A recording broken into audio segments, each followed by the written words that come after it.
I'm not afraid to be labeled a villain on TV. It's being a gamer and being labeled a villain is kind of a badge of honor. I think it's different for the other genres of reality TV. But as far as being a villain, like, what do I care what people call me? I know what I am to myself, and I know what I am to my family, and I know what I am to the people who know me. So for me, being a villain is just, it means we're having fun. Yeah. Right? Yeah. It's been fun doing these competition shows where, you know, the drama is not based around, you know, your interpersonal relationships and friendships and stuff like that. It's about the game. And that's been so fun to me, you know, on shows like Special Forces, where you're really just all kind of in it, you know, working hard to, like, you know, get to the next step. And then the same thing with Traders, you know, just have, you know, going after it. And obviously Traders is such a dramatic show as it is. It's very, you know, there's a lot of tension, and obviously Alan Cumming is very dramatic, and he does such a great job of creating that sort of mysterious, eerie, high tense pressure vibes. With a show like House of Villains, it felt very much like people were just coming in there, you know, obviously, you know, some people are more showmen than others, but who's the greatest showman? It's so tough to say. I would say probably Ty Sandoval. Ty Sandoval for the win. So this is actually one of the reasons why I decided to do this show, was because of that aspect. It's like, okay, embrace the villainous. Let's like rip this Band-Aid off, because we know that's what gets good TV. That's what's fun. People watch reality TV, in my humble opinion, for the drama, for the chaos. Like, what are you watching TV for if it's just for, like, let's all get along? Yeah, no, that's not fun. Best friends with bracelets and stuff. Yeah, so unfortunately with other challenge type shows, like, people have become a little, like, polished or worried about how they're gonna come off. The genius of this show is that they just rip that back. Like, hey, you're horrible. That's why you're here. Let's lead with that. Yeah, let's lead with that, you know? And I was like, yep, I'm in. Sign me up. I love it. Yeah, I think a lot of people go on reality TV to become famous, and we ended up being here because we make infamous decisions. And yeah, a lot of times it takes some balls to make some decisions that are definitely gonna ruffle some feathers, and we've all done that, which is why we're here. Well, being on TV consistently for the past 12 years, I've seen the difference of how people want to try to edit their own personality in live time. While the camera's up, they're a whole different person. And with this, I feel like we get to be ourselves, and that lets us let our guard down, so we are a little more relaxed and a little more funny and a little less maybe hateful. It comes off because we can just relax and be a little villainous. Uptight, yeah. So that's what I like about it, because there is no story without the villain. There's no book, there's no movie, there's nothing without a villain. So honestly, the world should be thanking us and not ostracizing us.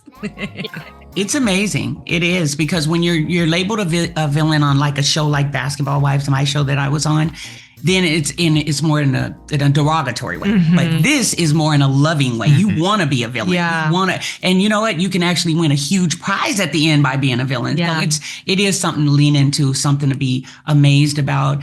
These guys, I talk more about the House of Villains than anything, and I've done a lot of shows before, but this one is like, it has to be my favorite so far. Mm-hmm. I think it's really fun because, 1 minute Ashley will be across the house screaming at the top of her lungs, like, naked, streaking around the house or whatever. Like, no matter what happened, Paul being crazy, no matter what happens, you're like, oh, okay, anyway, like, it's not a big deal, it's just like, okay, normal Tuesday, anyway, like, there's no judgment, right? There's no judgment, there's no shame. But it's also, like, amazing to get that freedom. Yeah. To, like, lean into our villainy, our craziness. Crazy villainous. And trust, we are all crazy. Yes. We're all absolutely insane. Like having an album with no skips. Yes, exactly. Yes.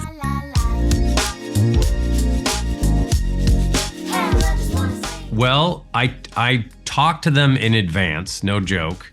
I will be like, look, I'm gonna let a lot of ribbing, insulting ribbing fly. And but I'm going to. So I'm like, just get ready because I'm not gonna do anything that is overtly just ish, but I will definitely be roasting you guys the whole time. So be ready for that. And if it was like, and this is why you're on the show. I mean, they're villains, so they, this is how they got there is by villainous behavior. So don't be surprised if I, call you a bunch of assholes. I mean, I feel like Joel's humor was spot on. I think it made the show even better so far as watching. But in person, I thought Joel was just incredible. Yeah. I thought he was going to be so mean from watching him like in the past on his shows and stuff. And that couldn't be the most opposite from the truth. He is honestly one of the nicest people. And it wasn't just to us. It was to everyone on set, everyone around, anyone who walked past him. He's just actually really nice human. So his jokes, he gets away with all of them. Totally. Yeah, he says it with a smile and you can't help but love it. Like, he is a sweetheart through and through.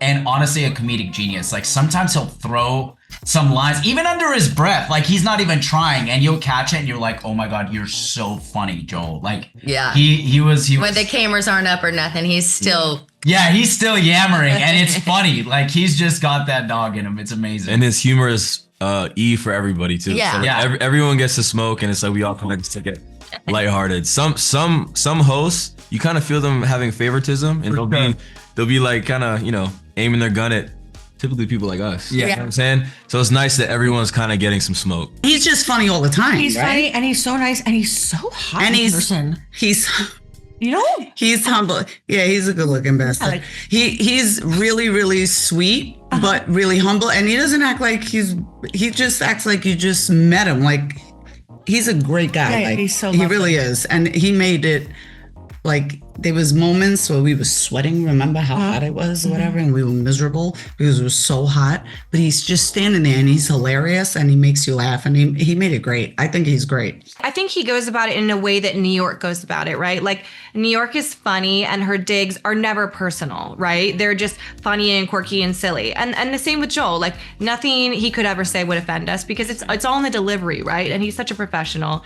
And I just think he's hilarious. There's nothing he could say in his own way that would ever like offend us. We're just like, yes, we agree. You're so right.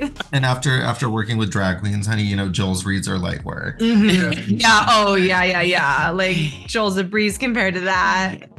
And I'd have to say he is the best. Like, when you see him on the show, you're not sure. He is. Working with him and just meeting him, fabulous. Such a professional who just puts you at ease. Yeah, it makes you feel really, really good. He's my baby daddy. Yeah.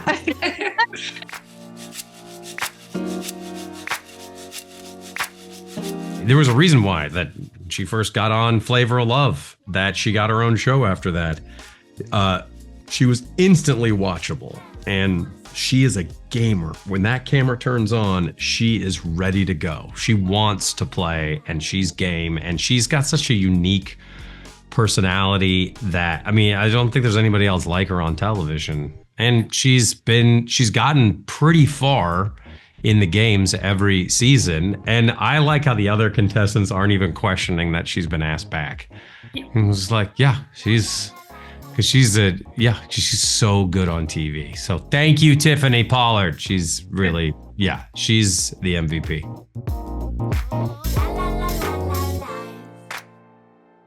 I'm not just saying this to try to be like a used car salesman from the 80s. For everyone that watches this, it is so great that it looks like it was written, like a scripted, the way she's saying the twists and turns, it looks like it does. Because when you look at it, like sit back and look at it, I'm like, wow, this was an unbelievable show. Like the way things pan out. It's great. You'll never figure out anything. It's great. And everyone's funny in their own, not really. That's a lie. We're funny enough.